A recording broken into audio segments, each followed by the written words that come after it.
Hello बच्चों। तो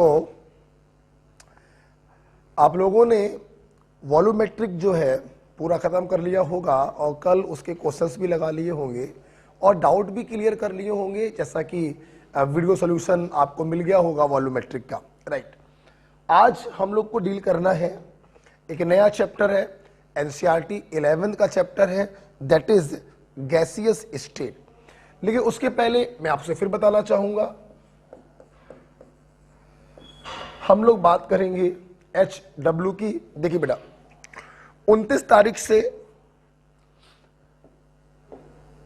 तारीख से आपका टेस्ट सीरीज चालू हो रही है और ओमेगा के टेस्ट पेपर में टोटल 15 टेस्ट है, 12 + 3, 12 चैप्टर वाइज टेस्ट है और 3 जो है वो मेजर टेस्ट है। 29 तारीख को जो पहला टेस्ट होगा, शेड्यूल आपको मिल जाएगा एक आध दिन के अंदर। 29 तारीख को जो केमिस्ट्री का टॉपिक है उसमें IUPAC है, आइसोमेरिज्म है और रेडॉक्स रिएक्शन। राइट, जो हमारे न्यूली ज्वाइंड स्टूडेंट हैं उन्होंने, मुझे अच्छे से याद है, मैंने आपसे बोला था कि 21 नवंबर तक IUPAC खत्म करना था।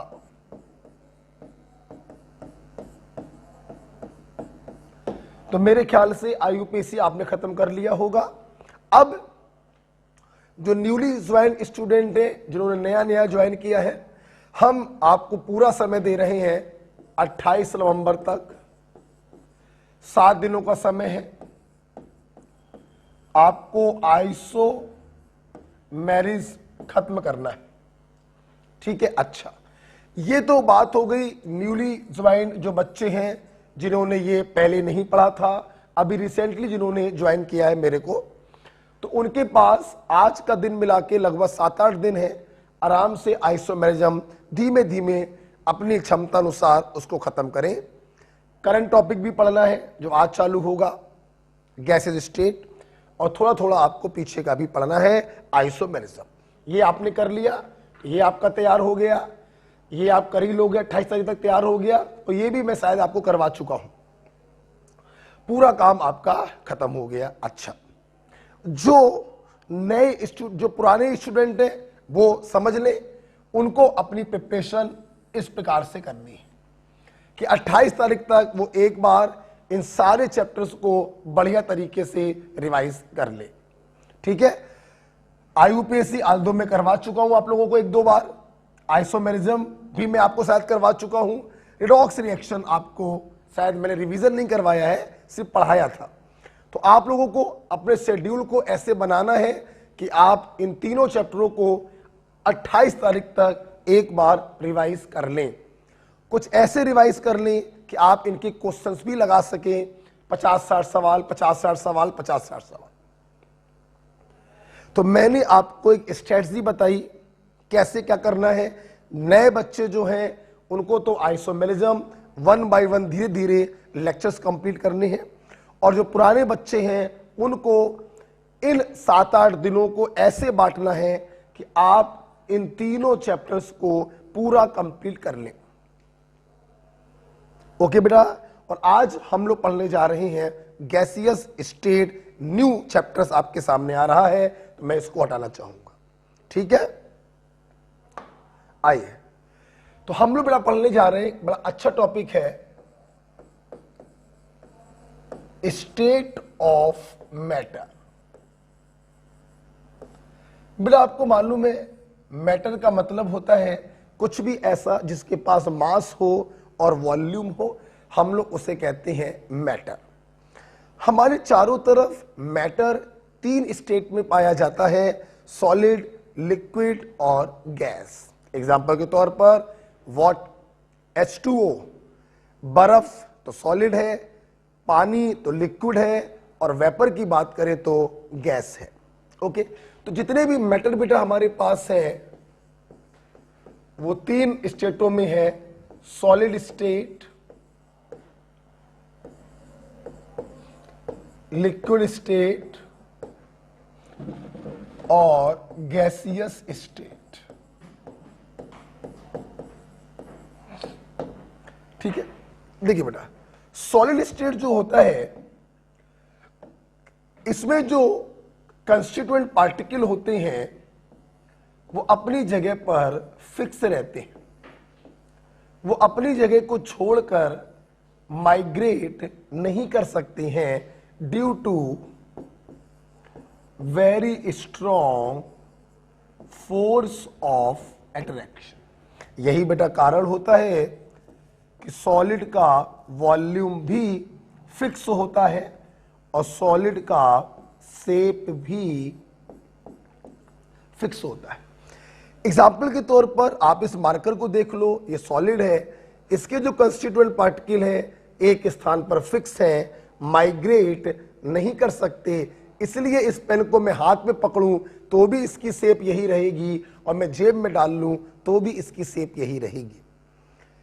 मतलब सॉलिड का ना वॉल्यूम चेंज होता है और ना ही उसकी शेप चेंज होती है, फिक्स होता है। हाँ, बहुत ज्यादा बेटा अगर मैं आपको बताऊं तो सॉलिड के जो ये पार्टिकल होते हैं अपनी जगह को तो छोड़ के नहीं जा सकते, हाँ अपनी मीन पोजीशन पर ऐसे ऐसे ऑसिलेट कर सकते हैं बस, लेकिन छोड़कर माइग्रेट नहीं कर सकते। अगर बेटा मैं बात करूं लिक्विड स्टेट की, तो लिक्विड स्टेट में क्या होता है, थोड़ा सा फोर्स ऑफ अट्रैक्शन कम हो जाता है और फोर्स ऑफ अट्रैक्शन कम होने से क्या होता है, इनके जो कंस्टिट्यूएंट पार्टिकल होते हैं वो माइग्रेट कर सकते हैं। क्यों? Because force of attraction decreases. चूंकि बेटा फोर्स ऑफ अट्रैक्शन कम हो गया, इनके पार्टिकल जो है वो माइग्रेट कर सकते हैं, इसलिए ध्यान रखिए इनका वॉल्यूम तो फिक्स होता है लेकिन इनका शेप फिक्स नहीं होता है। ये जिस बर्तन में रखे जाते हैं ये उसी का वॉल्यूम उसी का शेप ऑक्यूपाई कर लेते हैं। फॉर एग्जाम्पल, हम अगर दूध वाले भैया से 2 लीटर दूध लें तो दूध आप जग में लो तो भी 2 लीटर रहेगा, भगोने में लो तो भी 2 लीटर रहेगा, लेकिन जग में लेने पर उसका शेप जग के जैसा हो गया और भगोने में लेने पर उसका शेप भगोने के जैसा हो गया। तो शेप तो बदला लेकिन वॉल्यूम पर कोई फर्क नहीं पड़ा। That is liquid state. और गैसियस स्टेट का तो कहना ही क्या बेटा, इनके जो पार्टिकल होते हैं उनके बीच में लगने वाला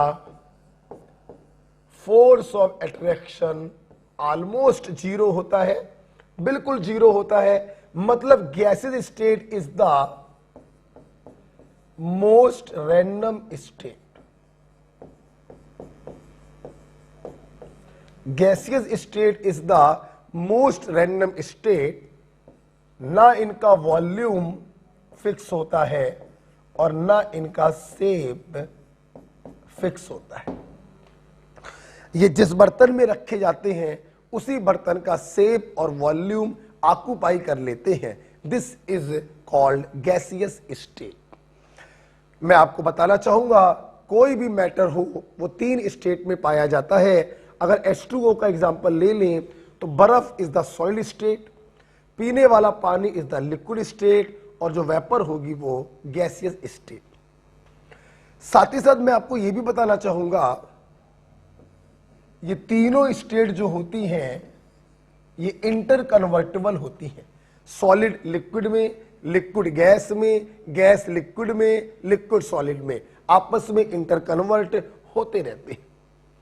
हम प्रेशर और टेम्परेचर को चेंज करके इनको आपस में इंटर कन्वर्ट कर सकते हैं। ओके, लिख लो।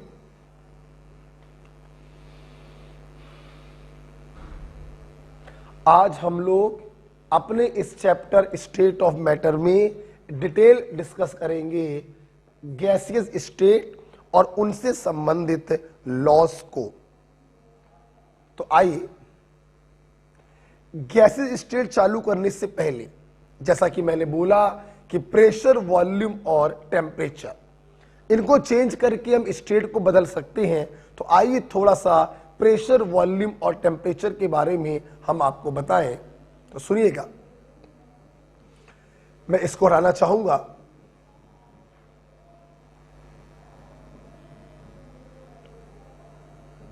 ओके ओके बेटा, चलिए इसको हटाते हैं हम लोग। अब देखिए बेटा, थोड़ा सा हम लोग बात करेंगे प्रेशर के बारे में। देखिए बेटा, मैं ज्यादा बात नहीं करूंगा इस साल, मैं यहां पर सिर्फ आपको बताना चाहूंगा प्रेशर की यूनिट के बारे में। तो याद रखिएगा, प्रेशर की सबसे पॉपुलर यूनिट जो केमिस्ट्री में यूज होती है, that is atmosphere. And 1 atmosphere is equal to 760 mm of Hg is equal to 76 centimetre of Hg। और भी कई सारी यूनिट है। 1 एटमॉस्फेयर इज इक्वल टू 10 की पावर 5 न्यूटन पर मीटर स्क्वायर या पास्कल, और 1 atmosphere is equal to 1 bar is equal to 760 torr. Okay, तो ये कुछ यूनिट के कन्वर्जन्स हैं। फॉर एग्जांपल, आपको अगर एमएम में प्रेशर दिया जाए और आपको उसको एटमॉस्फेयर में बदलना हो, तो आप 760 से डिवाइड कर देंगे तो वो एटमॉस्फेयर में बदल जाएगा। 500 mm Hg प्रेशर था, बताइए एटमॉस्फेयर में कितना होगा। तो 500 में 760 से डिवाइड कर देंगे, एटमॉस्फेयर में बदल जाएगा। तो ये कुछ यूनिट कन्वर्जन है जो आप याद रखिएगा, आपके ये यूज होंगे जब आप सवाल लगाएंगे। ठीक है, आफ्टर प्रेशर हम लोग बात करेंगे वॉल्यूम की।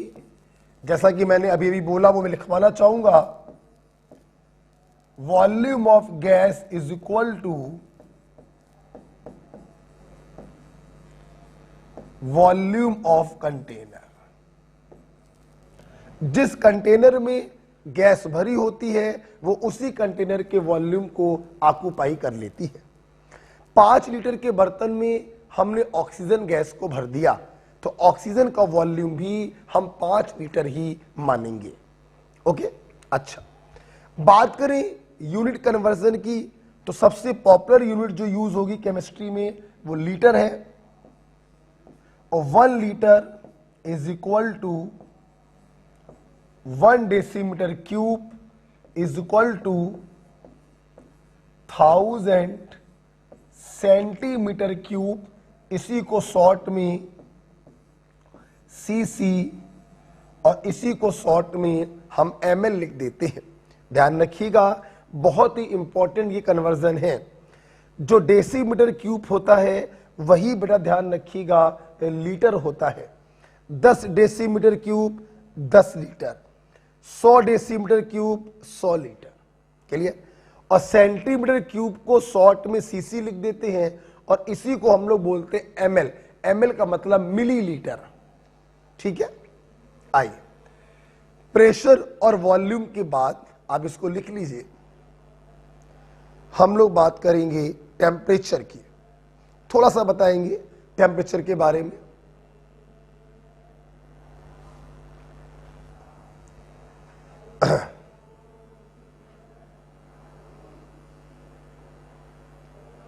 थोड़ा सा बताएंगे। देखिए, अगर बेटा बात करें टेम्परेचर की, देखो सबसे पहली बात, हम लोग यूजली टेम्परेचर को केल्विन में यूज करते हैं। तो अगर आपको टेम्परेचर डिग्री सेल्सियस में दिया जाए, अगर आपको टेम्परेचर डिग्री सेल्सियस में दिया जाए तो उसमें 273 को आप ऐड कर देंगे तो वो केल्विन में बदल जाएगा। केल्विन वाले टेम्परेचर को हम कैपिटल T से लिखते हैं और डिग्री सेल्सियस वाले टेम्परेचर को हम स्मॉल t से लिखते हैं। ओके, अच्छा, सुनना बेटा, ये सारी चीजें हमने बेसिक बातें आपको बताई। स्टेट ऑफ मैटर 3 प्रकार का था जो आपस में इंटर कन्वर्टेबल थे with the change in pressure, temperature and volume. तो सबसे पहले मैंने आपको प्रेशर, वॉल्यूम और टेम्परेचर की कुछ यूनिट्स बताई, उनके इंटर कन्वर्जन्स बताए। अब हम लोग जा रहे हैं अपने गैसेस स्टेट में अंदर की तरफ। तो सुनिए, सबसे पहले मैं गैसेस स्टेट में आपको पढ़ाना चाहूंगा आइडियल गैस इक्वेशन। देखिए बेटा, आइडियल गैस इक्वेशन जो होती है, it is based on Boyle's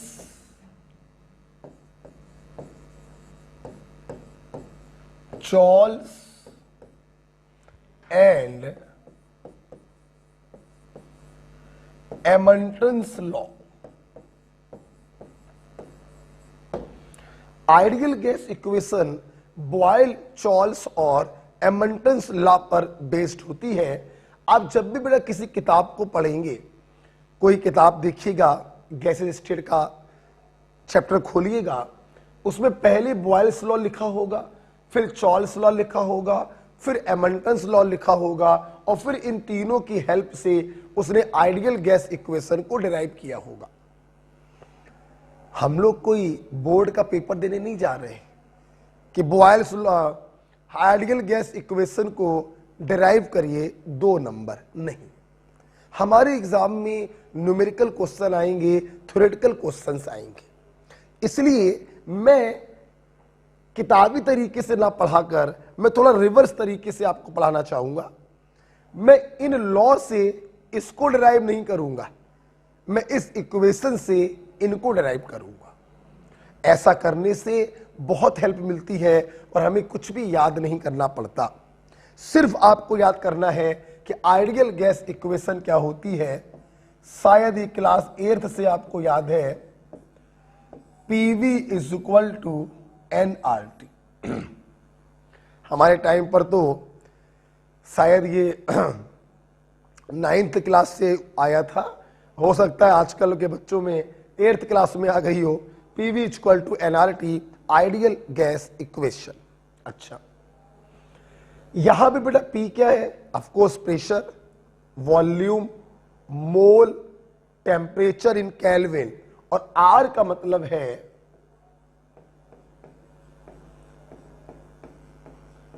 universal gas constant. What is R? R is universal gas constant.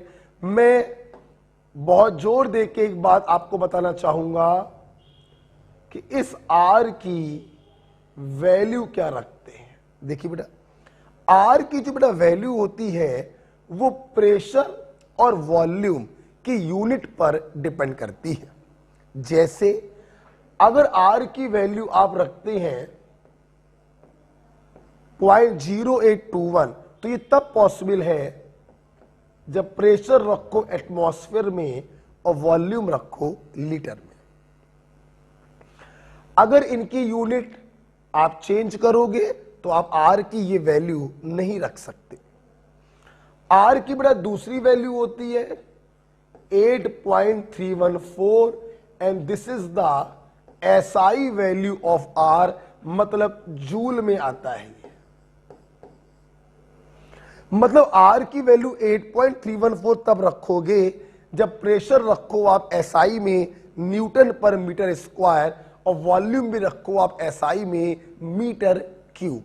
ध्यान न दीजिएगा, प्रेशर रखा SI में न्यूटन पर मीटर स्क्वायर, वॉल्यूम रखा SI में मीटर क्यूब, इससे ये कट गया न्यूटन मीटर। न्यूटन बोले तो फोर्स, मीटर बोले तो डिस्प्लेसमेंट, मतलब what is this? This is work, और वर्क की यूनिट क्या होती है? SI में जूल। आप सोच रहे होंगे सर ने क्या पढ़ाना चालू कर दिया। एक्चुअली मैं आपको ये दिखाना चाह रहा था कि मैंने यहां पर जूल क्यों लिख दिया, मुझे लिखना चाहिए था न्यूटन पर metre square into metre cube. तो मैंने आपको ये दिखाया कि pressure into volume is actually energy. Pressure into volume is actually energy, मतलब मैं आपको बताना चाहूंगा ई का यूनिट वही होता है जो P इंटू V का यूनिट होता है। ये ध्यान रखिए। ओके, आपको सब लिखना नहीं है, बस वो समझाने के लिए मैंने बताया कि E का यूनिट वही होता है जो P इंटू V का यूनिट होता है। कहने का बड़ा मतलब ये है कि atmosphere litre is also the unit of energy. तुम लोग एनर्जी का unit joule, calorie, electron volt पढ़ते हो। Atmosphere litre is also the unit of energy because P into V का यूनिट वही होता है जो एनर्जी का यूनिट होता है।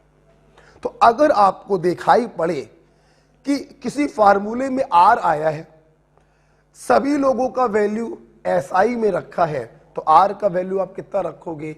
8.314। R की बेटा एक वैल्यू और होती है 2 कैलोरी में। अगर एनर्जी के किसी फार्मूले में R आया है और एनर्जी को अगर आप रखते हो कैलोरी में, तो R की वैल्यू आप रखोगे 2।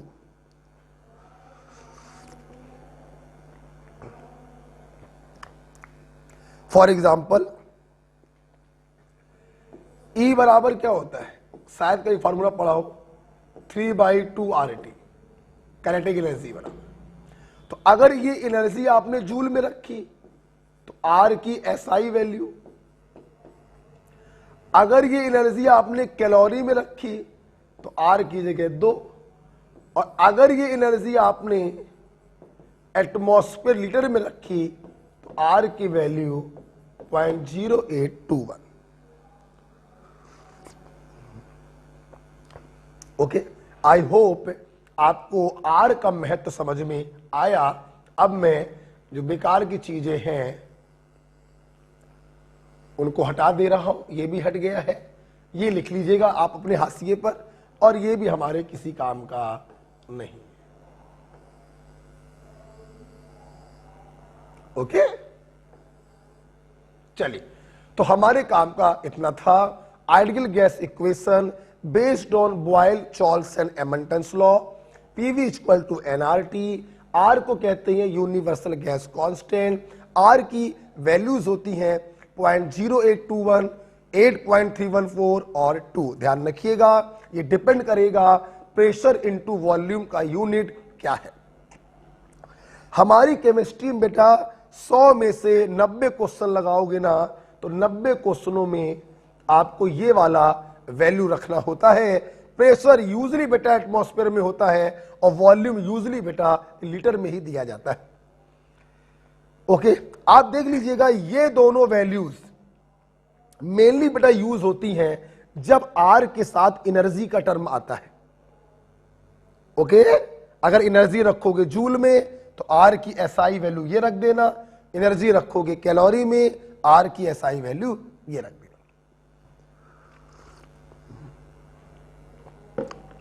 ओके, आइए, जब मैं आइडियल गैस इक्वेशन आपको पढ़ा देता हूं तो यहां पर देखिए, मैं एक पॉइंट आपको पढ़ाना चाहूंगा।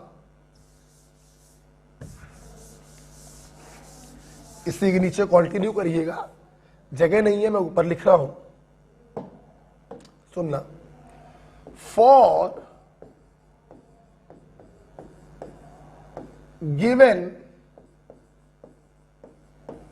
mass of a gas, for given mass of a gas। समझिए बेटा, देखिए बेटा, गिवन मास बोलने का मतलब होता है वेट आपने फिक्स कर दिया, मतलब कांस्टेंट, और ऑफ ए गैस का मतलब है आपने गैस को भी कांस्टेंट कर दिया और गैस को कांस्टेंट करने का मतलब है गैस को फिक्स कर दिया, मतलब मॉलिक्यूलर वेट क्या हो गया, फिक्स। मैंने बोला एक वेसल है, क्लोज कंटेनर है, उसमें 2 ग्राम हाइड्रोजन गैस भरी है। अब समझना, अब तुम इस कंटेनर को गर्म कर दो चाहे ठंडा कर दो, क्या हाइड्रोजन ऑक्सीजन में बदल जाएगी क्या? नहीं ना, मतलब गैस तो हाइड्रोजन ही रहेगी, मॉलिक्यूलर वेट तो 2 ही रहेगा। तुम कितना भी गर्म करो या कितना भी ठंडा करो, अगर बर्तन बंद है तो हाइड्रोजन का वेट तो 2 ही ग्राम रहेगा।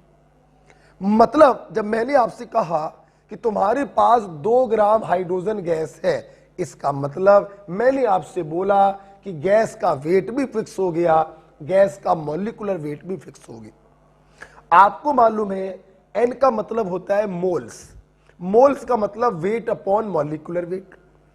जब वेट भी फिक्स, मॉलिक्यूलर वेट भी फिक्स, तो गारंटी है मोल भी क्या होगा, फिक्स। फिक्स बोलो या कांस्टेंट बोलो। तो देखिए, मैंने आपको एक बहुत ही अच्छी बात बताई। अक्सर जब हम लोग गैसियस स्टेट के क्वेश्चन लगाते हैं तो हम लोग को ये सेंटेंस क्वेश्चन में मिलता है, for a given mass of a gas. तो इस सेंटेंस का मतलब ही होता है कि आपने मोल्स क्या कर दिया, कांस्टेंट कर दिया। ठीक, सुनिएगा, सुनना बेटा। यूजिंग आइडियल गैस इक्वेशन,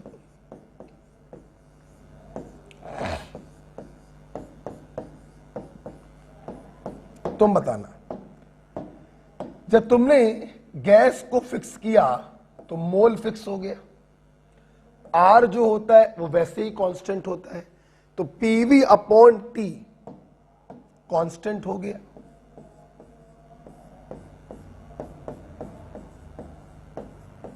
और पीवी अपॉन टी अगर कांस्टेंट है तो इसी को आप ऐसे नहीं लिख सकते हैं, P1 V1 अपॉन T1 बराबर P2 V2 अपॉन T2, बिल्कुल लिख सकते। मतलब अगर कभी इस प्रकार से क्वेश्चन लिखा हो for a given mass of a gas, तो ये अंडरस्टूड है कि आपकी इक्वेशन बनेगी Pv upon T is constant, तो P1 V1 अपॉन T1 बराबर P2 V2 अपॉन T2। आप इस इक्वेशन का इस्तेमाल कर सकते हैं, जो आपसे पूछा जाए आप निकाल सकते हैं। क्या ये इक्वेशन बेटा आपको याद करनी है? नहीं, आप इतना लिखिए, हम आपको भी बहुत कुछ बताते हैं और कुछ भी आपको याद नहीं करना है। एक छोटी सी बात मैंने आपको पहले कॉपी पे लिखवाना जरूरी समझा, और अब मैं इसके बाद कुछ बातें बताऊंगा जो सिर्फ आप सुनिएगा।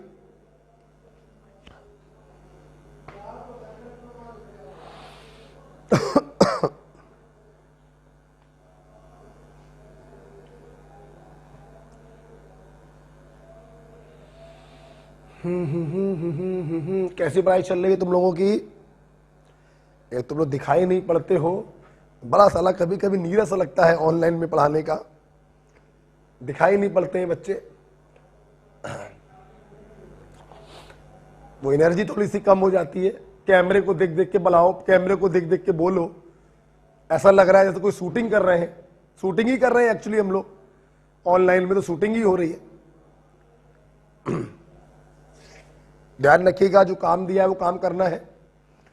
मैंने अगले 7 दिन पुराने बच्चों के ऊपर छोड़ दिए हैं। इन 7 दिनों में आपको आईयूपीएसी, आइसोमेरिज्म, रेडॉक्स रिएक्शन अपने अकॉर्डिंग एक शेड्यूल बनाकर क्वेश्चन के साथ आपको पूरा करना है। जो नए बच्चे हैं उनको काम क्या दे दिया है, 28 तारीख तक वो आइसोमेरिज्म अपना खत्म कर ले। पीछे की चैप्टर्स मैंने सारे रिवाइज करवा दिए हैं, देखिए, है ना। अब मोल हो चुका है, आईयूपीएसी हो चुका है, रेडॉक्स रिएक्शन हो चुका है, पीरियोडिक बचा है और केमिकल बॉन्डिंग बचा है, इसके बाद करवा देंगे। ओके, लिख लिया? चलो अब जरा पेन बंद करो, मैं तुम्हें कुछ सिखाता हूं। लिखना नहीं है, इसके नीचे एक सवाल करेंगे थोड़ी देर बाद, पहले कुछ सीखते हैं। क्या? देखो देखो बेटा, एक बात ध्यान रखना, गैसियस स्टेट में आइडियल गैस हो या आइडियल गैस जहां से डिराइव हुई है, बॉयल, चॉल्स और एमंटन्स हो, इन पर बेटा कोई भी सवाल आए तुम्हें कुछ याद नहीं करना।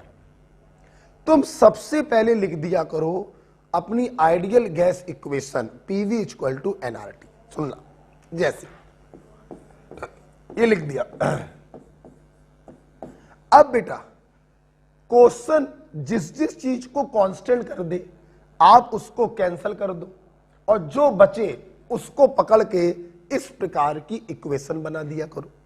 जैसे मैंने बोला for given mass of a gas at constant pressure, सुनना, given mass of a gas मतलब n constant, at constant pressure P constant, R जन्म से कांस्टेंट होता है तो वॉल्यूम अपॉन टेम्परेचर कांस्टेंट हो गया। इक्वेशन क्या बन गई?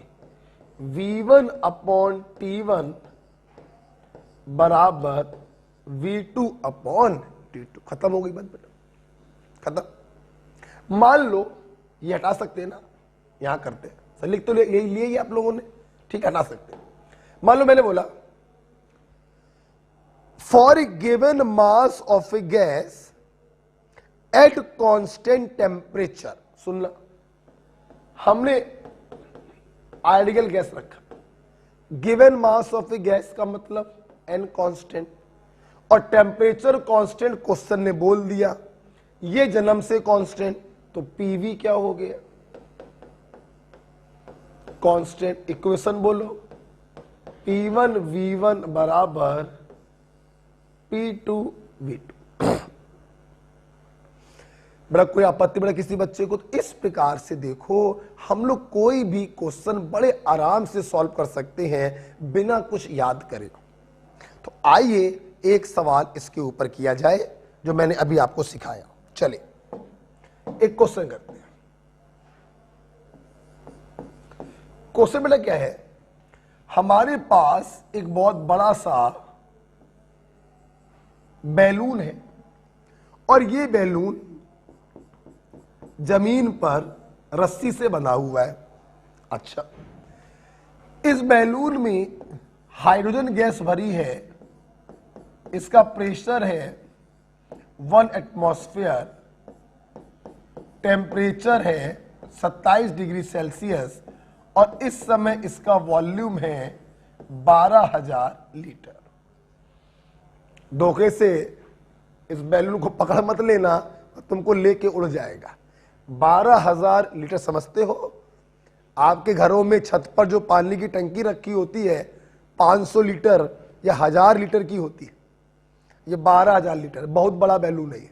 अच्छा, सवाल आया, हमने इसकी रस्सी को काट दिया, जब काटा तो हाइड्रोजन गैस भरे होने के कारण ये बैलून हवा में उड़ते उड़ते एक ऐसे स्थान पर पहुंच गया जहां पर प्रेशर है 0.5 एटमॉस्फेयर और टेम्परेचर है -23 डिग्री सेल्सियस। बताइए जरा यहां पर इसका वॉल्यूम क्या होगा? ये क्वेश्चन मैंने पूछा। सुनना, सबसे पहले मैं आपको एक बात बताना चाहूं, जब सेल्सियस में टेम्परेचर को लिखते हैं तो कैपिटल T नहीं बनाते हैं, स्मॉल t बनाते हैं। अच्छा, अब सुना बेटा, एक बात बताओ, गैस तो अंदर हाइड्रोजन ही भरी है, मतलब गैस भी फिक्स है और उसका जो वेट इसके अंदर भरा होगा वो भी फिक्स होगा। तो हम ये तो समझ सकते हैं जब ये बैलून हवा में ऊपर गया होगा तो मोल्स ऑफ गैस क्या होंगे? फिक्स। बाकी प्रेशर भी चेंज हो रहा, टेम्परेचर भी चेंज हो रहा और वॉल्यूम भी चेंज हो रहा। तो हमने किया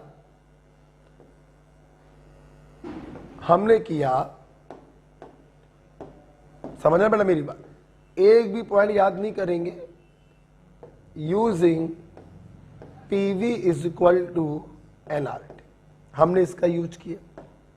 अच्छा, मोल कांस्टेंट है, आर कांस्टेंट है, तो आपका फार्मूला क्या डिराइव हो गया, P1 V1 अपॉन T1 बराबर P2 V2 अपॉन T2। आप एक को सिचुएशन 1 मान लिया करो और एक को सिचुएशन 2 मान लिया करो और वैल्यू उठाकर सब्स्टिट्यूट कर दिया करो। करें, क्योंकि जगह नहीं है मेरे पास, मैं यहां पे कर रहा हूं। P1 1, V1 12,000 अपॉन T1, हम लोग टेम्परेचर केल्विन में रखते हैं हमेशा, ये 27 डिग्री है, 273 जोड़ोगे 300 आएगा बराबर। P2 की वैल्यू 0.5, V2 आपको निकालना है और T2 की वैल्यू 273 जोड़ोगे 250 आएगा।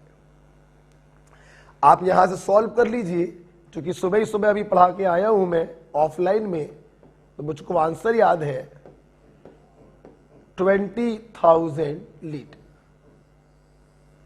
This is your answer. मेरे ख्याल से यही आएगा ना, हाँ 150 देख लीजिए, यही आएगा, बच्चे ने आंसर बताया था, यही आएगा।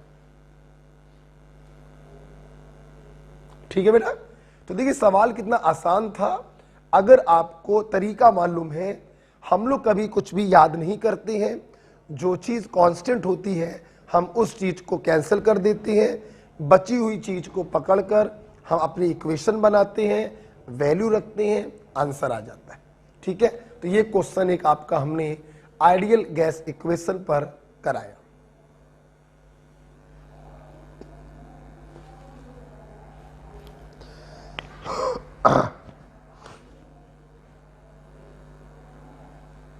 समझना बेटा मेरी बात, मैं इसको हटाने जा रहा हूं। ओके, अच्छा, अब आइए अगेन एक बार आपको आगे लेके चलते हैं। Again using ideal gas equation PV equal to nRT। यहां पर n क्या होता है, मोल्स, तो मोल्स को ओपन करिए, weight upon molecular weight into RT, weight gram में होता है। ठीक है, मॉलिक्यूलर वेट को इधर ले जाओ, वॉल्यूम को इधर ले आओ, PM बराबर W अपॉन VRT। आपको मालूम है वेट अपॉन वॉल्यूम डेंसिटी, तो PM बराबर DRT। जानते हो बेटा, ये भी बेटा आइडियल गैस इक्वेशन ही कहलाता है।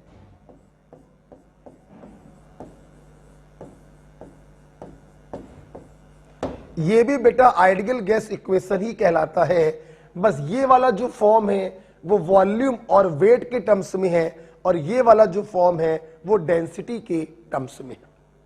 ध्यान रखिएगा, जैसा कि मैंने बोला था कि R की वैल्यू 0.0821 कब होती है, जब प्रेशर होता है एटमॉस्फेयर में और वॉल्यूम होता है लीटर। ध्यान रखना, तो प्रेशर तो आपको दिखाई पड़ रहा है, लेकिन वॉल्यूम दिखाई नहीं पड़ा, दिखाई पड़ रहा है डेंसिटी को ध्यान से देखो, इसकी यूनिट होनी चाहिए ग्राम पर लीटर। तो यहां से वॉल्यूम मिल गया लीटर में, प्रेशर दिखाई पड़ रहा एटमॉस्फेयर में, तो आर की वैल्यू रखोगे 0.0821। तो ये भी बेटा आपका आइडियल गैस इक्वेशन है वॉल्यूम के टर्म्स में, और ये भी बेटा आइडियल गैस इक्वेशन है डेंसिटी के टर्म्स में, PM इक्वल टू DRT। मैं तो अपने बच्चों से कहता हूं आपको ये भी याद होना चाहिए और आपको ये भी याद होना चाहिए। यही दो इक्वेशन से बेटा जो याद करेंगे तो फायदा मिलेगा, इसके अलावा कुछ और मत याद करिएगा, ना बॉयल्स लॉ, ना चॉल्स लॉ और ना एमंटन्स लॉ। ठीक है, आइए क्यों ना इसके ऊपर एनसीईआरटी का एक क्वेश्चन कर लेते हैं।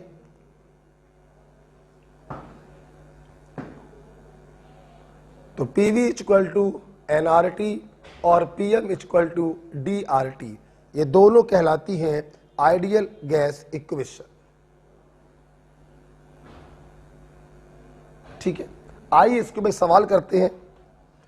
आज मैं सवाल लिख के नहीं ला पाया, तो मेरे मोबाइल में सवाल पड़े हुए हैं। आइए जरा देखते हैं।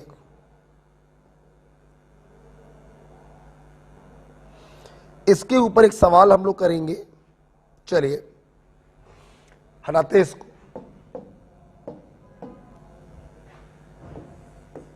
एनसीईआरटी का क्वेश्चन है, लिखेंगे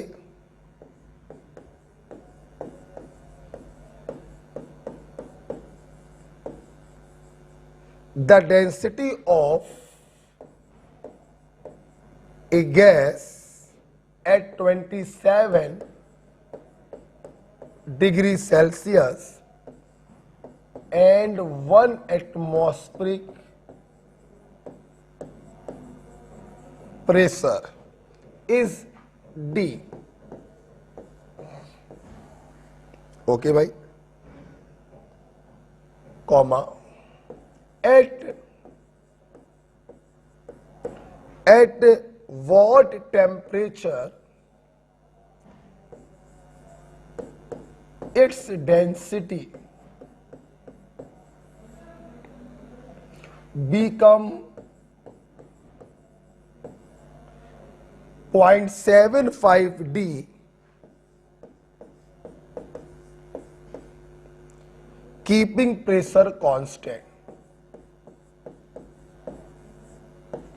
Keeping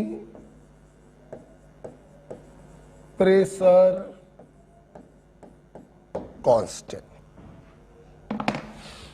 ओके, आप नहीं करेंगे, मैं करूंगा, आप बस सिर्फ देखेंगे।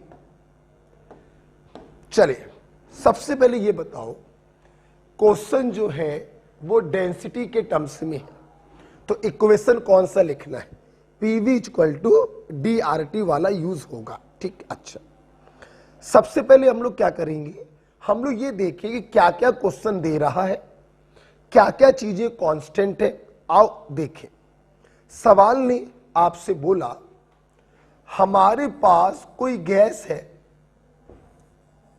जिसका बेटा 27 डिग्री सेल्सियस और 1 एटमॉस्फेरिक टेम्परेचर पर डेंसिटी है डी। इन्होंने पूछा हम टेम्परेचर क्या कर दें,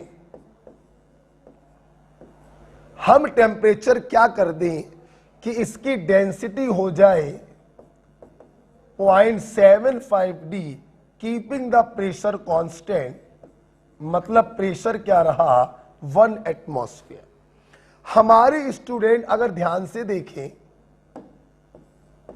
अगर ध्यान से देखें, तुमने गैस को फिक्स रखा है, मतलब मोल कांस्टेंट हो गए, और तुमने प्रेशर को भी क्या रखा है? फिक्स रखा है। तो एक बात बताओ, क्या मैं ये नहीं लिख सकता यूजिंग पीएम बराबर डी आर टी? सुना मेरी बात? गैस फिक्स है इसलिए molecular weight of course fix होगा, प्रेशर तुमने फिक्स रखा है, आर तो हमेशा से फिक्स होता है। तो आप बताइए बेटा, आप बताइए बेटा, आपकी क्वेश्चन क्या बनेगी? Density into temperature is constant, मतलब D1 T1 बराबर D2 T2। आप एक सिचुएशन को सिचुएशन 1 मान लीजिए और एक को सिचुएशन 2 मान लीजिए। D1 D T1 हम लोग हमेशा केल्विन में रखते हैं, ध्यान रखिए ये सेल्सियस में दिया गया है, तो 273 जोड़ेंगे 300। D2 हो गया है 0.75 D और T2 आपको निकालना है। T2 आपको निकालना है। आप आइए सॉल्व कर लेते हैं। D से D कट गया तो आपका यहां से T2 आ गया 400 केल्विन। ध्यान रखिए आपने कैपिटल T निकाला है और कैपिटल T का मतलब है केल्विन में आंसर आएगा। अगर बेटा आपसे क्वेश्चन पूछा जाता कि डिग्री सेल्सियस में बताइए तो आपका आंसर यहां से केल्विन में आता, आप इसमें से 273 घटा देते तो सेल्सियस में आपका आंसर आ जाता T2 बराबर 127 डिग्री सेल्सियस। वो भी सही है, ये भी सही है, दोनों आंसर आपके। वो केल्विन वाला आंसर आया है, कैपिटल T2 आया है, और ये डिग्री सेल्सियस वाला आया है, स्मॉल T2 आया। ओके, तो ये देखिए PM बराबर DRT पर एक बढ़िया सा सवाल आप लोगों ने किया। गैस को फिक्स रखा है तो मॉलिक्यूलर वेट कांस्टेंट होगा, प्रेशर भी कांस्टेंट है, R हमेशा कांस्टेंट होता है, तो D1 T1 बराबर D2 T2 बन गया। वैल्यू रखिए, T2 की वैल्यू आ गई। ओके, चलिए आइडियल गैस इक्वेशन आपने खत्म किया, that is PV equal to nRT और PM इक्वल टू DRT। इस प्रकार से खत्म होता है। आई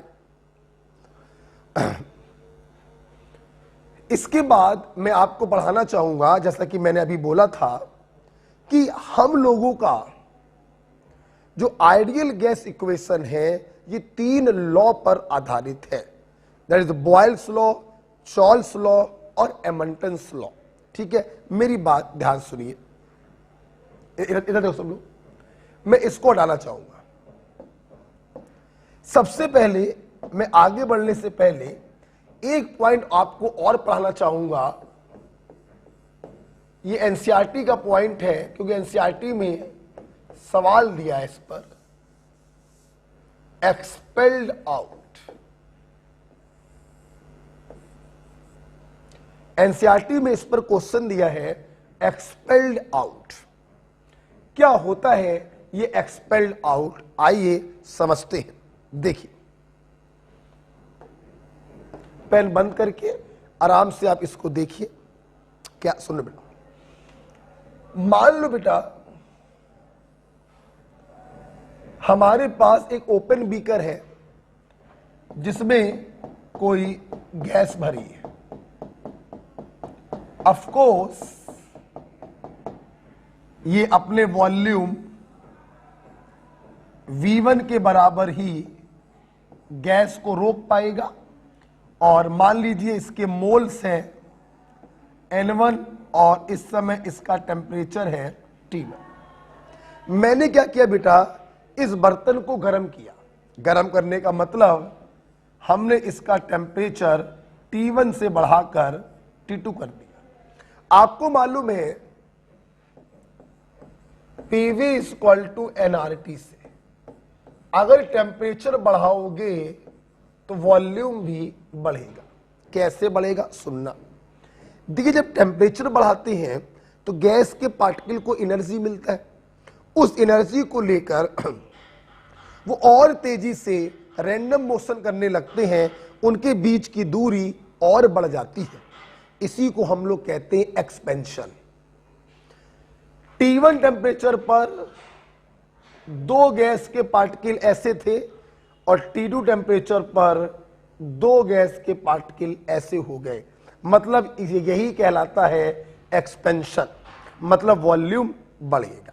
अच्छा, एक बात ध्यान रखिएगा कि टेम्परेचर बढ़ाने पर वॉल्यूम बढ़ता है, लेकिन मोल्स पर कोई फर्क नहीं पड़ता, अमाउंट पर कोई फर्क नहीं पड़ता। मेरे भाई एक बात बताओ, एक कंटेनर में 2 मोल ऑक्सीजन गैस भरी थी, तुम इस कंटेनर को गर्म कर दो तो क्या ऑक्सीजन 2 से 4 मोल हो जाएगी क्या? नहीं मेरे भाई, उसका एनर्जी बढ़ेगा, अगर कंटेनर ओपन है तो उसका वॉल्यूम बढ़ेगा, लेकिन गैस तो 2 ही मोल रहेगी। हम गर्म या ठंडा करके किसी के अमाउंट को नहीं बढ़ा सकते। वॉल्यूम को ज्यादा या कम किया जा सकता है, लेकिन अमाउंट को ज्यादा या कम ठंडा या गर्म करके नहीं किया जा सकता।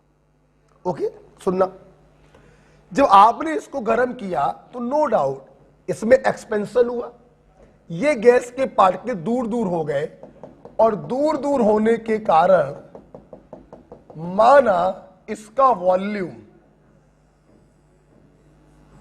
V1 से बढ़कर V2 हो गया। कितना हो गया बेटा? V2 हो गया। समझना, चूंकि बेटा कंटेनर की जो औकात है वो V1 वॉल्यूम को रखने की है, गर्म करने पर वॉल्यूम बढ़कर V2 हो गया, तो जाहिर सी बात है ये जो एक्स्ट्रा वॉल्यूम है ये बर्तन को छोड़कर बाहर निकल आएगा। हां बेटा, इसी को कहते हैं एक्सपेल्ड आउट। बेटा बोलो, क्या कहते हैं? Expelled out. इसी को बेटा हम लोग कहते हैं एक्सपेल्ड आउट। अगर आपसे सवाल आए एक्सपेल्ड आउट वॉल्यूम, तो ऑफ कोर्स बाद वाला वॉल्यूम V2, औकात थी उसकी V1, तो V2 माइनस V1 के बराबर बाहर चला गया। इसी को हम लोग लिख देते हैं डेल्टा V। कभी कभी आपसे सवाल पूछा जाता है एक्सपेल्ड आउट अमाउंट। आप जब ध्यान से सुनिएगा, ध्यान सुन, देखो बेटा, इसमें कोई संदेह नहीं है कि गर्म करने पर अमाउंट पे कोई फर्क नहीं पड़ेगा। तो फर्क क्या पड़ रहा, जरा समझना, अच्छा लगेगा समझना। मान लो हमने N1 की वैल्यू 5 मोल है। कितने? 5 मोल। T1 टेम्परेचर पर ये 5 मोल इस बर्तन में घूम रहा था। 5 मोल, अच्छा, मतलब ये 5 मोल जो था, मतलब ये 5 मोल जो था वो V1 वॉल्यूम में फैला हुआ था। तुमने टेम्परेचर बढ़ाया तो ये गैस दूर दूर हो गया, तो अब ये जो 5 मोल है वो V2 वॉल्यूम में फैल गया। रहेगा तो मेरे भाई 5 ही मोल ना। पहले 5 मोल V1 वॉल्यूम में था, फिर 5 मोल V2 वॉल्यूम में हो गया। तो जब ये 5 मोल V2 वॉल्यूम में फैला, तो जब थोड़ी सी गैस बाहर गई तो जाहिर सी बात है थोड़े से मोल्स भी बाहर जाएंगे। तो बर्तन में जो बाद में मोल बचेंगे वो पहले की तुलना में कम बचेंगे। यही कारण है कि N2 जो होता है, N2 जो होता है, it is less than N1। मैं फिर से बताना चाहूंगा, यहां पर N2 और N1 amount of gas present in container को डिनोट कर रहे हैं। मैंने क्या बोला? N1 and N2 are moles of gas present in container.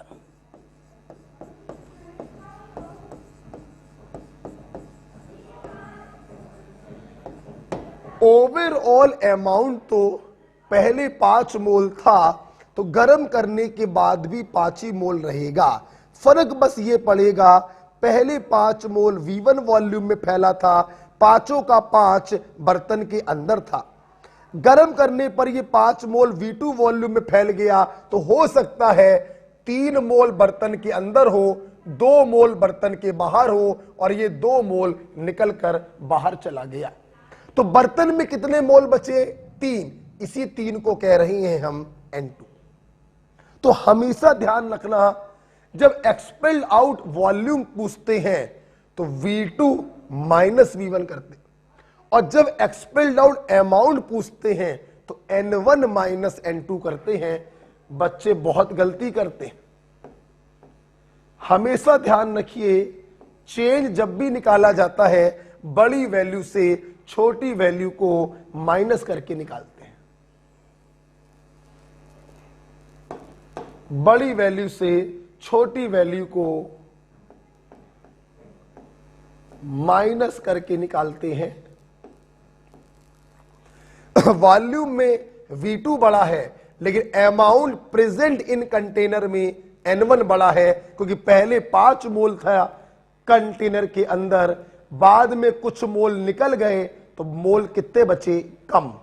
तो N2 की वैल्यू छोटी होगी, तो N1 माइनस N2। तो सबसे पहले मैं उम्मीद करता हूं मेरे छात्रों को एक्सपेल्ड आउट समझ में आया हो।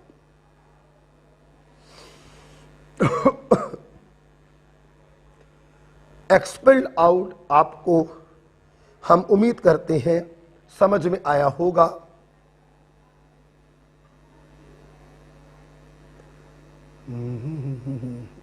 देखिए,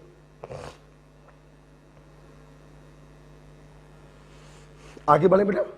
आइए अब आपको हम कुछ समझाते हैं, समझने का प्रयास करिएगा। थीम आपकी क्लियर हो चुकी है। देखो, 2 सवाल अलग अलग बनते हैं, या तो एक्सपेल्ड आउट वॉल्यूम आपसे पूछा जाएगा या फिर एक्सपेल्ड आउट अमाउंट आपसे पूछा जाएगा। वॉल्यूम पूछा जाए तो इसको भूल जाना, और ये पूछा जाए तो वॉल्यूम को भूल जाना। पहला पॉइंट। दूसरा पॉइंट, ये एक्सपेल्ड आउट किसके कारण हो रहा है? टेम्परेचर बढ़ाने के कारण हो रहा है। कारण तो दूसरा भी हो सकता था, हम प्रेशर कम कर दे तो भी एक्सपेल्ड आउट हो सकता था, बट मेन क्वेश्चन जो आते हैं वो टेम्परेचर बढ़ाने के कारण ही आते हैं। तो इसी को देख लेते हैं हम लोग। ठीक, सुनना, हटाएं इसको। ये पिक्चर आपकी क्लियर हो चुकी है मेरे ख्याल से। देखना,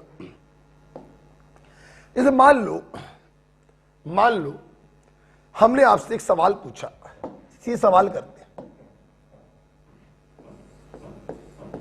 सवाल पूछा, एक्सपेल्ड आउट की थीम क्लियर हो चुकी है। अब एक्सपेल्ड आउट पर एक छोटा सा सवाल हम लोग करने जा रहे हैं। ए 500 ml vessel is heated from 27 degrees Celsius to 37 degrees Celsius. Full stop. Calculate expelled out volume. देखिए, सबसे पहले आप थीम समझ लीजिए, फिर हम लोग आगे बढ़ते हैं। एक ओपन बर्तन है जिसकी कैपेसिटी 500 ml की होगी। V1 कितना है? 500। टेम्परेचर कितना है? 27। हमने इसको 27 से गर्म करके 37 डिग्री तक गर्म किया, तो जाहिर सी बात है वॉल्यूम बढ़ेगा, और वॉल्यूम बढ़ेगा तो जो एक्स्ट्रा वॉल्यूम होगा वो बाहर निकल जाएगा, that is V2 minus V1। तो एग्जामिनर आपसे एक्सपेल्ड आउट अमाउंट वॉल्यूम पूछ रहा है, मतलब एग्जामिनर आपसे पूछ रहा है, सब ध्यान दो सब लोग, V1 दिया है 500 ml, कंटेनर का वॉल्यूम ही V1 मान लेते हैं। T1 दिया है 27 डिग्री सेल्सियस, T2 दिया है 37 डिग्री सेल्सियस, और एक्सपेल्ड आउट वॉल्यूम आपसे पूछा। Very simple, using PV is equal to nRT। फिर वही बात, जो चीज कांस्टेंट उनको हटाओ। देखो देखो बेटा, आपने टेम्परेचर को चेंज किया है, वेसल ओपन है, प्रेशर क्या होगा? कांस्टेंट। अच्छा, वॉल्यूम में चेंज आएगा, गैस का अमाउंट क्या रहेगा? Overall constant. आर बोलो कांस्टेंट। तो जाहिर सी बात है आप समझ गए होंगे V1 अपॉन V2 बराबर T1 अपॉन T2। एम आई राइट? यही तो बनेगा। हमें निकालना है डेल्टा V। डेल्टा V का मतलब होता है V2 माइनस V1 हमें निकालना है और V2 हमें मालूम नहीं है। अब सुनना, मेरी बात ध्यान से सुनना। क्या इस चीज को मैं ऐसे भी तो लिख सकता हूं, V2 अपॉन V1 बराबर T2 अपॉन T1। बोला V1 अपॉन V2 बराबर T1 अपॉन T2, तो V2 अपॉन T1 बराबर T2 अपॉन T1। तो इस चीज को मैं ऐसे लिख लूं,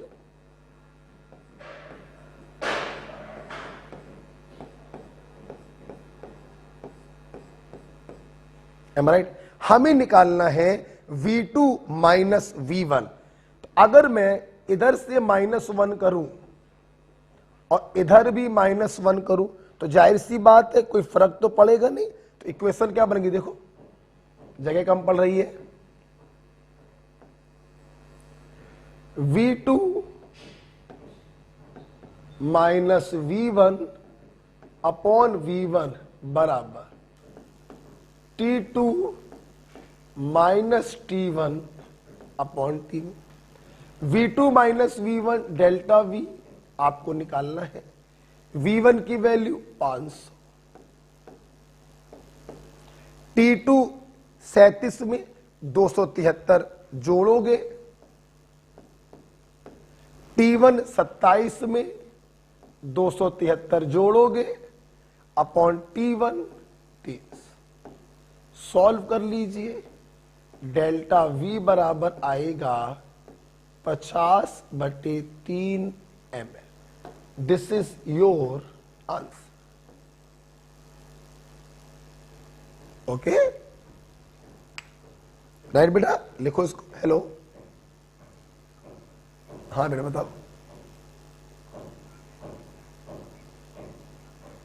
बेटा जरा अभी हम क्लास ले लें, फिर थोड़ी देर बाद कॉल कर लेना, ठीक है। तो इस प्रकार से देखिए कितने आराम से हमने काम किया। अब कोई बच्चा ये कहे कि सर ये कैसे क्या कर रहे हो, ये थोड़ा बड़ा लग रहा है। बेटा बड़ा नहीं है, ये तुम्हें लग रहा है बड़ा। अगर अपन ये चीज नहीं कर पा रहे हैं कि इसको पलट देंगे तभी तो ये आएगा। तो आप बताओ भाई अपन को चाहिए क्या, हमें चाहिए डेल्टा V। डेल्टा V क्या होता है, V2 माइनस V1। हमें चाहिए है V2 माइनस V1। प्लीज समझिएगा, प्लीज समझिएगा। V2 माइनस V1 तभी आ सकता है और यहां से 1 को माइनस करें और यहां से 1 को माइनस करें। तो V2 minus V1 upon V1 बराबर T2 minus T1 upon T1। Okay, अब तुम लोग एक क्वेश्चन हमसे ये कर सकते थे, सर V2 माइनस V1 तो हम ऐसे भी ला सकते हैं, यहां पर 1 में से इसको घटा दें, यहां पर 1 में से इसको घटा दें। बात तो सही है, तो भी V2 माइनस V1 आ जाएगा, लेकिन नीचे बचेगा V2। क्या तुम्हें क्वेश्चन में V2 मालूम है? नहीं मालूम। अबे अगर V2 मालूम होता तो V2 माइनस V1 करके सीधे हम डेल्टा V नहीं निकाल देते। इसका मतलब ही ये है कि हम लोगों को V2 को भी हटाना है, हमें अपना आंसर V1 के टर्म्स में चाहिए है। इसलिए मैंने इसकी पलटी मारकर इसको ऐसे किया और यहां से सॉल्व करके अपना फार्मूला निकाला। ओके बेटा, क्लियर? चलिए, उम्मीद करते हैं आपको ये सवाल समझ में आ गया होगा। मेरे पास इसके ऊपर एक सवाल और भी है, चलिए वो सवाल भी कराते हैं आपको, वो सवाल भी आपको करवाते हैं। आइए देखते हैं, हटाते हैं इसको, ठीक है। आइए एक सवाल और मेरे पास है, वो भी करते हैं। सवाल लिखेंगे, an open vessel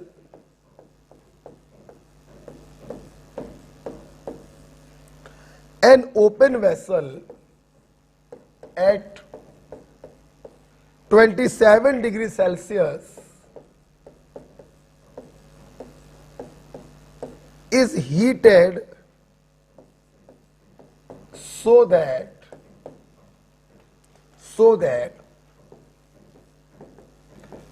3/5 part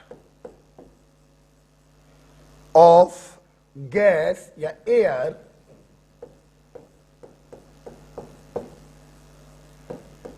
expelled out full stop, calculate final temperature.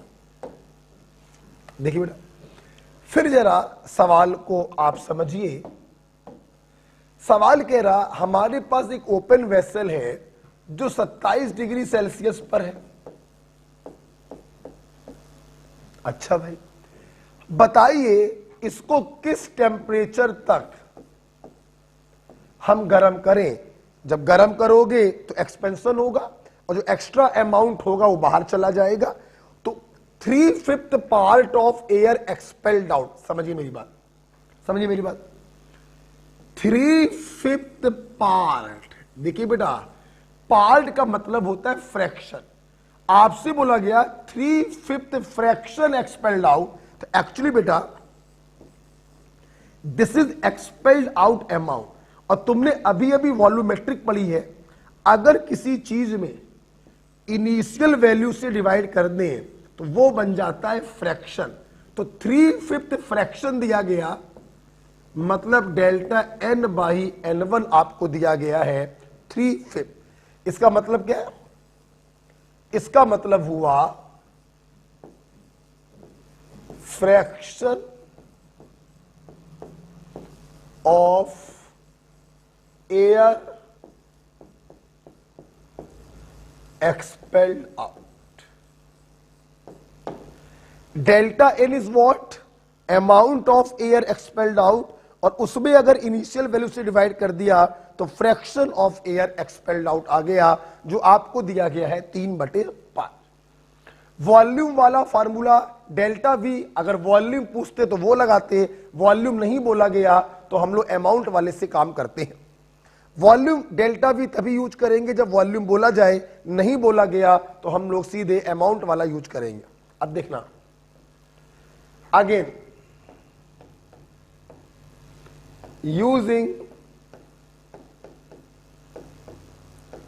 PV equal to NR.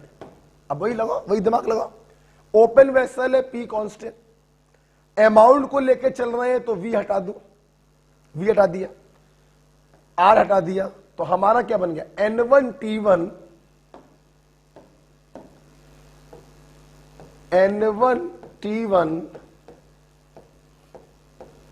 बराबर N2T2। दिमाग से सोचिएगा, दिमाग से। अब यहां पर N1 और N2 क्या है? यहां पर N1 और N2 है कंटेनर के अंदर जो अमाउंट उपस्थित है वो।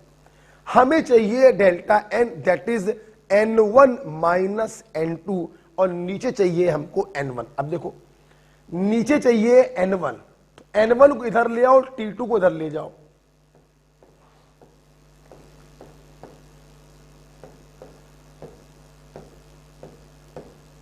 लिख दिया। हमें चाहिए N1 माइनस N2, 1 से माइनस, 1 से माइनस, तो ये आ गया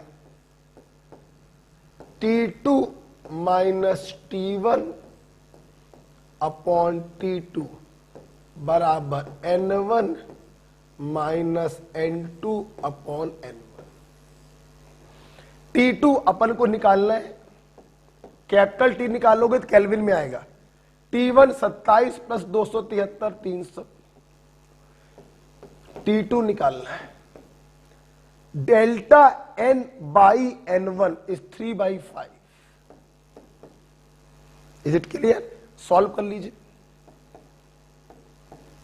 5T2 माइनस 1500 बराबर 3T2, तो T2 बराबर 750 केल्विन। चाहे आप बोल दो 750 केल्विन या 273 घटा दो तो डिग्री सेल्सियस में आ जाएगा, दोनों ही सेम आंसर होंगे।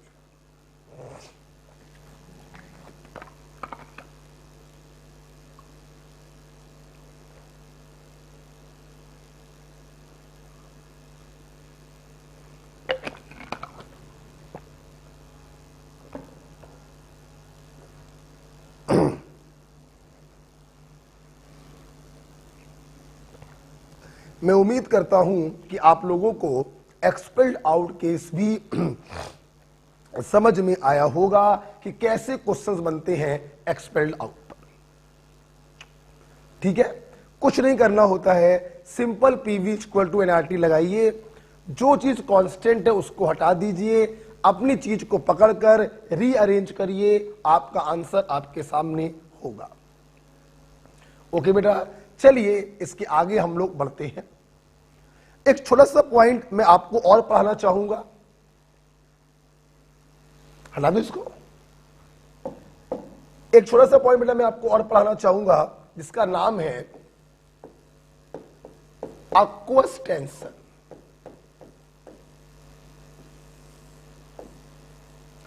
What is aqueous tension? Nothing.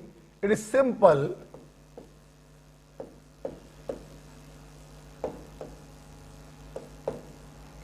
Pressure due to water vapor।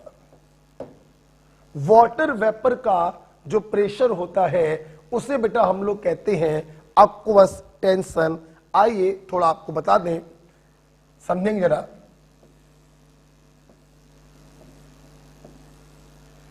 ये मान लो कोई ट्यूब है,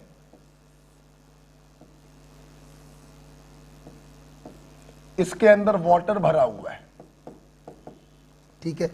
हमने लेबोरेटरी में कोई गैस बनाई और उस गैस को इस वाटर के ऊपर कलेक्ट करवाया। गैस को हम लोग वाटर के ऊपर क्या करवा रहे हैं? कलेक्ट करवा रहे हैं। क्या हुआ? ये गैस गई और पानी में तैरते हुए ऊपर आ गई। ठीक, जब ये गैस पानी में तैरते हुए ऊपर आती है तो गैस के साथ साथ कुछ वाटर वेपर भी आ जाता है, जिसके कारण हम लोग जो यहां पर गैस का प्रेशर नापते हैं वो एक्चुअली में गैस का प्रेशर नहीं होता, वो गैस प्लस वाटर वेपर का प्रेशर होता है। और वाटर वेपर के इसी प्रेशर को हम लोग कहते हैं aqueous टेंशन। तो what is aqueous tension? Pressure due to water vapour is called aqueous tension. ठीक, मेरी बात सुनिएगा। अगर गैसियस स्टेट का कोई सवाल हो और सवाल के आखिरी में आपको aqueous टेंशन दिया जा रहा हो तो तुरंत समझ जाना कि उस aqueous टेंशन को हम टोटल प्रेशर से माइनस करेंगे, फिर हमारे पास आएगा गैस का प्रेशर, और इस गैस के प्रेशर को आप यूज करोगे इन आइडियल गैस इक्वेशन। हम लोग कभी भी आइडियल गैस इक्वेशन में टोटल प्रेशर का इस्तेमाल नहीं करते। हम लोग हमेशा गैस के प्रेशर को आइडियल गैस इक्वेशन में इस्तेमाल करते हैं, जो कैसे निकाला जाएगा? Total pressure given in question minus aqueous tension given in question.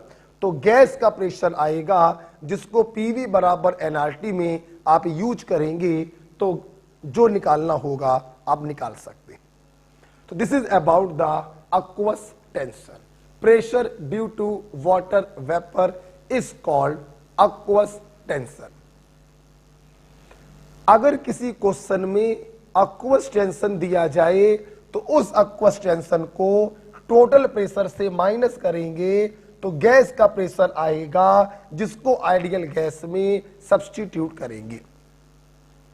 Okay, चल आइए बेटा, आप लोगों ने आज आइडियल गैस इक्वेशन, उससे related question, expelled out case और aqueous टेंशन को खत्म किया।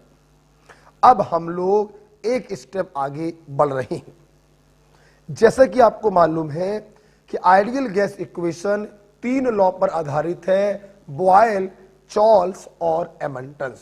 तो आइए 1 बाय 1 सारे लॉ पढ़ें। सबसे पहला लॉ है बॉयल्स लॉ। देखिए,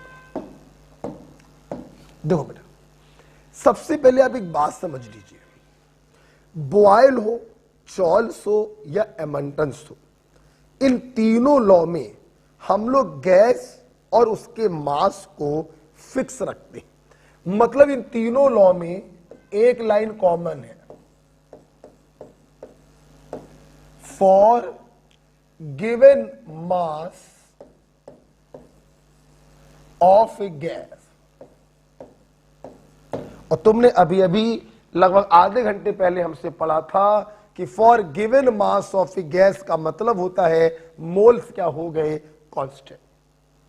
साथ ही साथ इन तीनों लॉ में हम लोग क्या करते हैं, एक वेरिएबल को और कांस्टेंट कर देते हैं, आइदर प्रेशर, वॉल्यूम और टेम्परेचर।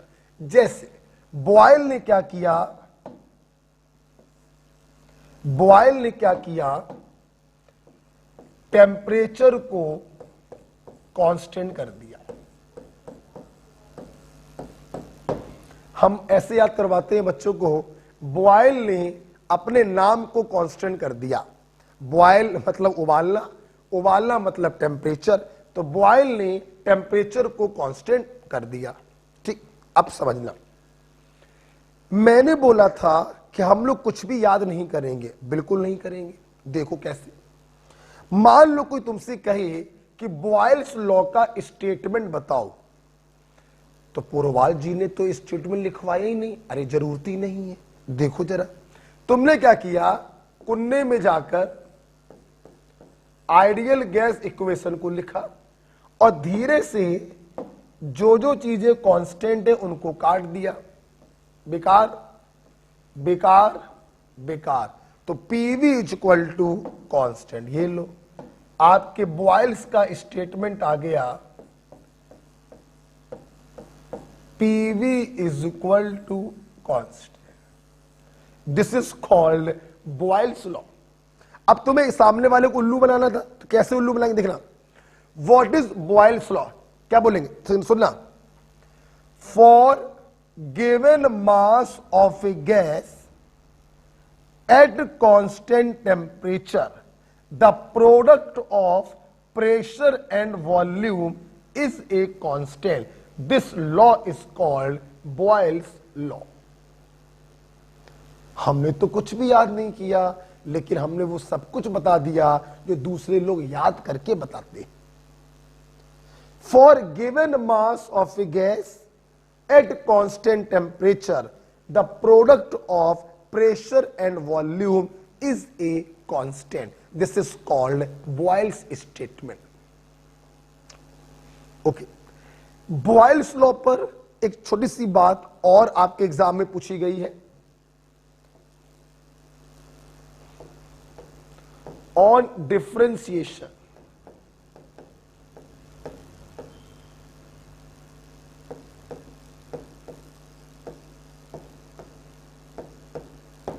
अगर इस इक्वेशन को डिफरेंशिएट करें, प्रेशर भी वेरिएबल है, वॉल्यूम भी वेरिएबल है, दो वेरिएबल का डिफरेंशिएशन कर रहे हैं जो मल्टीप्लिकेशन में है। आपने शायद पढ़ा हो, फिजिक्स वाले अध्यापक ने आपको शुरू में पढ़ाया होगा, एक वेरिएबल को कांस्टेंट रखते हैं, दूसरे को डिफरेंशिएट करते हैं, प्लस दूसरे को कांस्टेंट, पहले को डिफरेंशिएट, और कांस्टेंट का डिफरेंशिएशन होता है 0।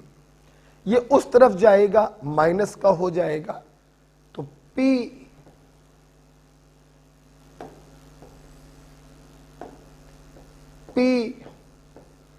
dV बराबर माइनस का V dP।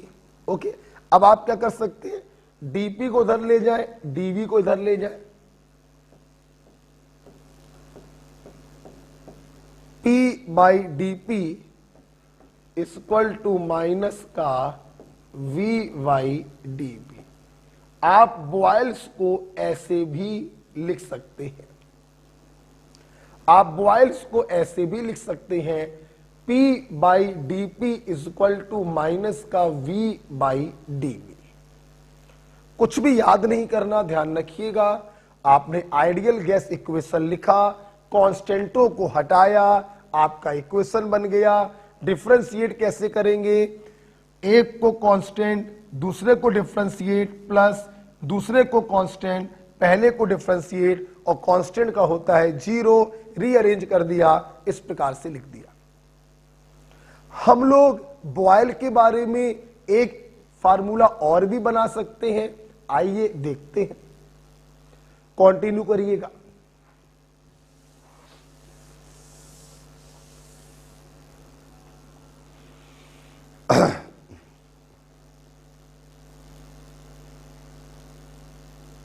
लिख लीजिए।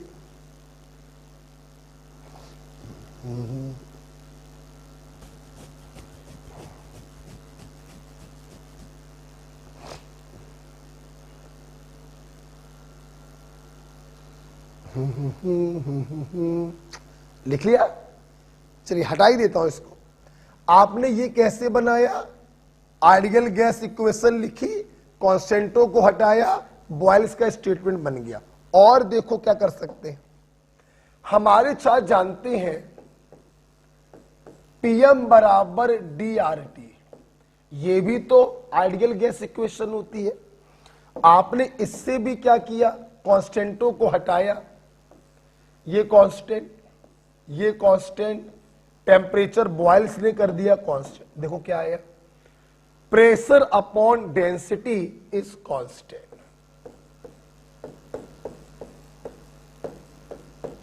मतलब क्या तुम बॉयल का दूसरा स्टेटमेंट ऐसे नहीं बोल सकते हो, for given mass of a gas at constant temperature the ratio of pressure and density is a constant. क्या ये नहीं बोल सकते, बोल सकते। प्रेशर और डेंसिटी का जो रेशियो होता है वो कांस्टेंट टेम्परेचर पर कांस्टेंट होता है, हम बिल्कुल बोल सकते हैं। बॉयल के इस स्टेटमेंट से हमारे छात्रों को एक पॉइंट और क्लियर होना चाहिए कि प्रेशर जो है वो डेंसिटी के डायरेक्टली प्रोपोर्शनल है। जहां पे प्रेशर ज्यादा वहां पर गैस का डेंसिटी ज्यादा, मतलब गैस के मॉलिक्यूल पास पास। जहां पे प्रेशर कम, गैस का डेंसिटी कम, मतलब मॉलिक्यूल दूर दूर। समझिएगा, समझिएगा, ये अर्थ है। और बड़ा ऊंचा सा एक पहाड़ है, समझना। अर्थ पर प्रेशर, अर्थ का मतलब सी लेवल, अर्थ का मतलब सी लेवल। प्रेशर क्या है, 1 एटमॉस्फेयर। जैसे जैसे ऊपर जाओगे प्रेशर वैसे वैसे क्या हो जाएगा, कम हो जाएगा। मान लो 0.8 एटमॉस्फेयर। अच्छा समझना मेरी बात। अब जहां पर प्रेशर ज्यादा है, मतलब यहां पर जो एयर होगी वो काफी डेंस होगी। ये देखिए, मतलब एयर के जो पार्टिकल हैं काफी पास पास होंगे। और जब माउंटेन पर ऊपर की तरफ जाओगे, जैसे जैसे प्रेशर कम हो जाएगा वैसे वैसे गैस के पार्टिकल थोड़े दूर दूर हो जाएंगे, उनकी डेंसिटी क्या हो जाएगी, कम हो जाएगी।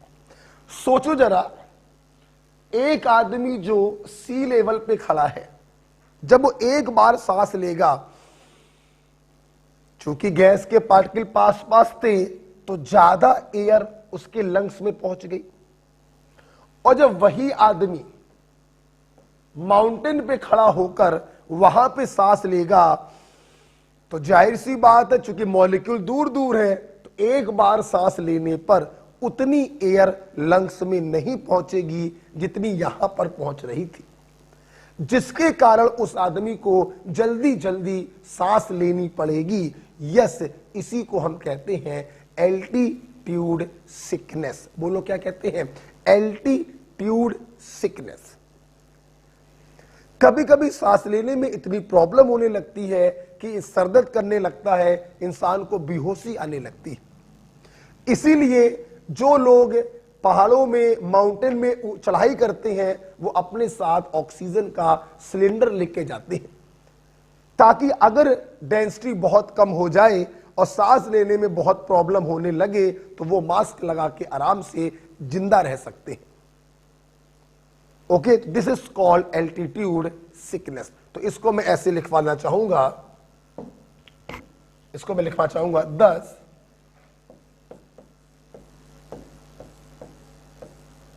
on going up in mountain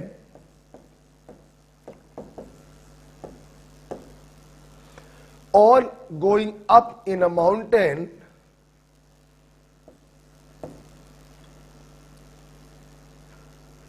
जैसे जैसे ऊपर की तरफ जाओगे हमें ब्रीथिंग प्रॉब्लम होगी।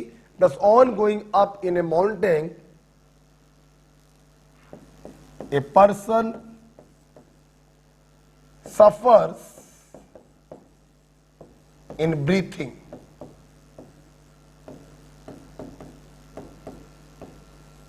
Called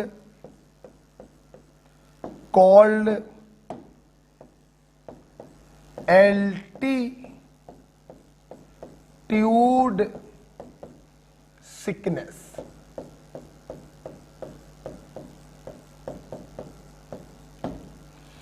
Thus, on going up in a mountain, a person suffers in breathing called altitude sickness.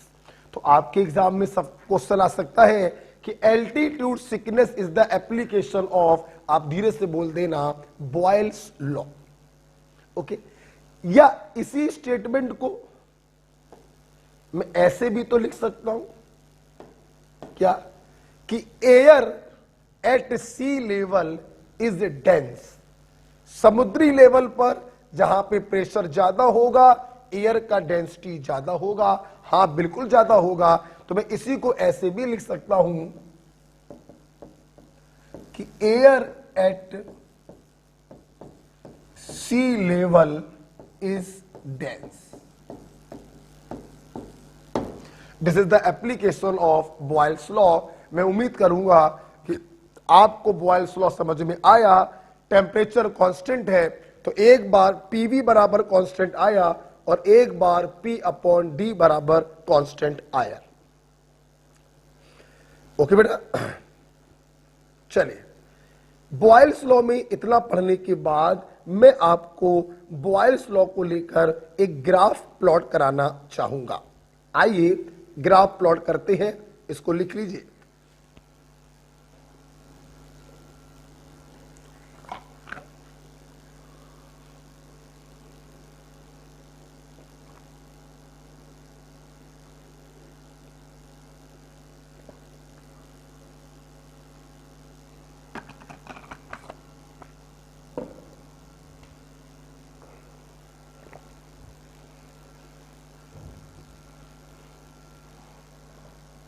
हरा दे बेटा। आइए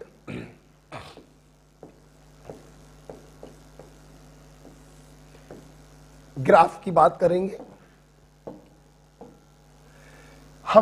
मैं दो ग्राफ आपको दिखा रहा हूं।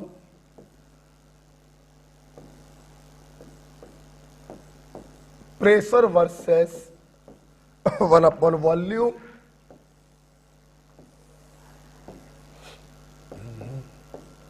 और प्रेशर वर्सेस वॉल्यूम। देखिए ऑफ कोर्स मैं बॉयल्स लॉ में ग्राफ प्लॉट कर रहा हूं, मतलब टेम्परेचर क्या है कांस्टेंट, अमाउंट ऑफ गैस भी क्या है कांस्टेंट। देखिए बहुत ही सिंपल है ग्राफ प्लॉट करना।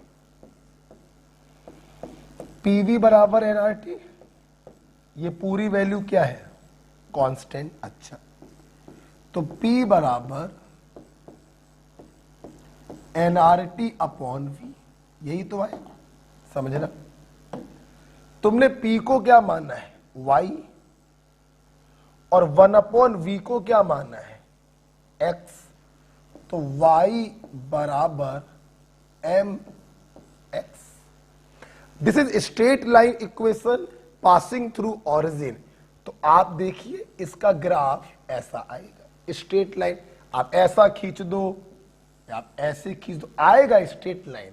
स्लोप ऊपर नीचे कर सकते हो वो अलग बात है, लेकिन ग्राफ जो है वो ओरिजिन से ही स्टार्ट होगा और स्ट्रेट लाइन होगा। आपके सामने प्रेशर को वाई एक्सिस पे रखा है, जिसको वाई पे रखते हैं उसको बराबर के लेफ्ट में अकेला रखते हैं और बाकी पूरी दुनियादारी को बराबर के उस तरफ ले जाते हैं। तो v को उस तरफ ले गए 1/v, तो P बराबर nRT इंटू 1/v, ये हो गया y, 1/v को माना है x, x के मल्टीपल में होता है m, तो y बराबर mx, straight line passing through origin. अच्छा समझना बेटा, अंतर सिर्फ क्या है, इन दोनों ग्राफ दोनों सही है, अंतर बस इतना है एक का स्लोप कम है θ1 और एक का स्लोप ज्यादा है। स्लोप का मतलब एंगल, इसका एंगल मान लो 30 डिग्री का है, इसका एंगल मान लो 50 डिग्री का है, तो एंगल में अंतर है। तो आपसे सवाल ये पूछा जाता है कि अगर मैंने ये स्ट्रेट लाइन किसी कांस्टेंट टेम्परेचर T1 पर खींची है और ये स्ट्रेट लाइन किसी कांस्टेंट टेम्परेचर T2 पर खींची है, तो बताइए T1 और T2 में बड़ा कौन और छोटा कौन। बहुत ही इजी है, देखिए स्लोप किसके बराबर है, nRT के, जिसका स्लोप ज्यादा उसका टेम्परेचर भी होगा ज्यादा। वेरी सिंपल, आप देखो ये वाला स्लोप बड़ा है लगभग 50 डिग्री, ये वाला स्लोप छोटा है लगभग 30 डिग्री, जिसका स्लोप ज्यादा उसका टेम्परेचर भी ज्यादा। तो T1 is greater than T2। Okay, आराम सॉल्व किया। स्लोप टेम्परेचर के डायरेक्टली है, जिसका स्लोप ज्यादा उसका टेम्परेचर भी ज्यादा। एक तो मेरे भाई ये हो गया, एक सवाल वो वाला करते हैं, प्रेशर और वॉल्यूम में खींचना है, बॉयल्स लॉ पढ़ रहे हैं, टेम्परेचर कांस्टेंट है, पीवी बराबर nRT, v को उधर ले जाओ। अब समझना, तुमने P को y माना,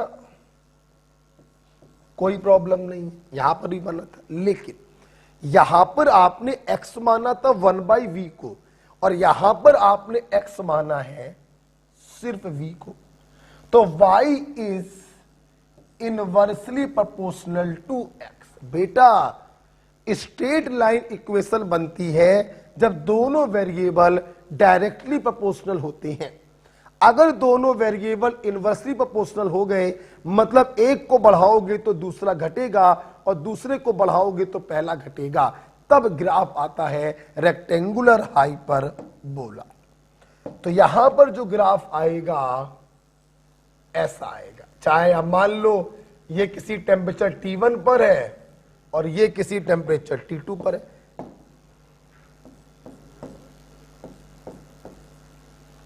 ग्राफ रेक्टेंगुलर हाइपरबोला ही आना है, प्रेशर को कम करोगे वॉल्यूम बढ़ेगा, वॉल्यूम को कम करोगे तो प्रेशर बढ़ेगा। ग्राफ रेक्टेंगुलर हाइपरबोला ही आएगा। हां, अलग अलग इसलिए दिखाई पड़ रहे हैं, ये अलग अलग कांस्टेंट टेम्परेचरों पर आपने बनाए होंगे। जैसे ये अलग ग्राफ आपने अलग अलग टेम्परेचर पे बनाया तो स्लोप बदल गया, ये भी आपने अलग अलग टेम्परेचर पे बनाया तो स्लोप बदल गया। बस ग्राफ रेक्टेंगुलर हाइपरबोला ही आएगा। अब मान लो बेटा, जैसे यहां पे सवाल आया कि T1 और T2 में बड़ा कौन, यहां पे सवाल आ जाए कि T1 और T2 में बड़ा कौन, तो पहले समझा दे रहे। देखो देखो बेटा, हम लोग कैसे करते हैं समझिएगा मेरी बात। दोनों वेरिएबल इनवर्सली रिलेटेड है, चूंकि इसलिए हम लोग क्या करते हैं, एक वेरिएबल को कांस्टेंट करेंगे। क्या करेंगे? कांस्टेंट। कैसे? मान लो हमने प्रेशर को कांस्टेंट कर दिया, हमने एक लाइन ऐसी खींच दी, प्रेशर क्या हो गया? कांस्टेंट। आप देखिए इसका वॉल्यूम है T2 माना है तो V2 कर लो, और इसका वॉल्यूम है V1। प्रेशर इसके लिए भी इतना है, प्रेशर इसके लिए भी इतना है, तो प्रेशर क्या कर दिया कांस्टेंट।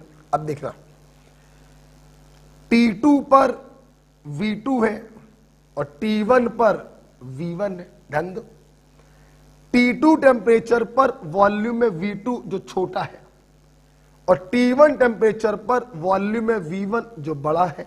आपको मालूम है टेम्परेचर वॉल्यूम के डायरेक्टली होता है, जिसका वॉल्यूम छोटा उसका टेम्परेचर होगा छोटा और जिसका वॉल्यूम बड़ा उसका टेम्परेचर होगा बड़ा। तो T1 is greater than T2। Okay, आप हमने ऐसे लकीर खींचा तो प्रेशर कांस्टेंट हो गया, वॉल्यूम का वेरिएशन टेम्परेचर के साथ देखा, जिसका वॉल्यूम छोटा उसका टेम्परेचर छोटा, जिसका वॉल्यूम बड़ा उसका टेम्परेचर बड़ा। आप लकीर ऐसे खींच देते तो वॉल्यूम कांस्टेंट हो जाता, प्रेशर चेंज हो जाता, तब भी रिजल्ट यही आता। तो जब कभी दो वेरिएबल इनवर्सली होते हैं और उनके टेम्परेचर्स में रिलेशन पूछा जाए तो किसी एक वेरिएबल को हम कांस्टेंट कर देते हैं लकीर खींच के। ओके, तो T1 is greater than T2।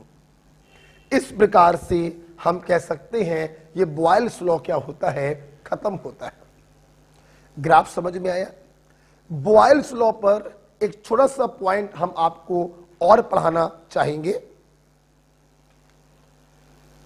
Boils law पर आप इतना ग्राफ बना लीजिए। बॉयल्स लॉ खत्म हो गया है, आपने इक्वेशन पढ़ी है, PV equal to constant, P upon D equal to constant और एल्टीट्यूड सिकनेस।